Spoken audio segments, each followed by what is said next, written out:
మారుస్తోందని Congress senior నేత వి హనుమంతరావు ఆరోపించారు. Drugs వ్యవహారంపై ప్రభుత్వమే బాధ్యత వహించాలన్నారు. సినీ రంగంతో పాటు ఇతర రంగాల్లో కూడా డ్రగ్స్తో పాత్ర ఉన్నటువంటి అందరిపైన చర్యలు తీసుకోవాలని విహెచ్ డిమాండ్ చేశారు. ఎప్పుడైతే యువకుడు స్టూడెంటు పైసలు వచ్చినప్పుడు వాడు ఏం చేస్తాడు, పబ్లో పోతాడండి. పబ్ తోటి స్టార్ట్ అవుతుంది అని డ్రగ్స్ లైఫ్ వరకు పబ్ పోయి తాగడం, ఆ తర్వాత ఎంజాయ్ చేయడం, డబ్బులు లేనప్పుడు విస్కీకి అలవాటు అవుతాడు, ఆ తర్వాత డ్రగ్స్కి అలవాటు. Who is responsible? I can say the government is responsible. ఎందుకు రెస్పాన్స్ అంటే ఇన్ని షాపులు ఇప్పొచ్చానండి. ఇప్పుడు ఢిల్లీలో ఉన్నది గవర్నమెంట్ షాపులు సాయంత్రం 4 గంటలకు తెరుస్తారు. ఛత్తీస్గఢ్లో 12 గంటల నుంచి 6 గంటల వరకే, సాయంత్రం 6 కాగానే క్లోజ్ చేస్తారు. ఎందుకంటే ఎక్కువ తాగుతారని.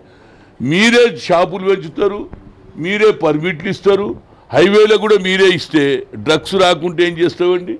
ఎప్పుడైతే మనిషి దగ్గర డబ్బులు తక్కువ పడతాయో డ్రగ్కు అలవాటు అవుతాడు. ఎందుకంటే అది నిషా, ఇది నిషా. ఇవాళ నాకు తెలిసింది ఆంధ్రప్రదేశ్లో మా డీజీపీ గారు సాంబశివరావు స్టేట్మెంట్ అంటే పోలీసు వాళ్ళే సరఫరా చేస్తున్నారు. ఇక ఏడికి చెప్పండి.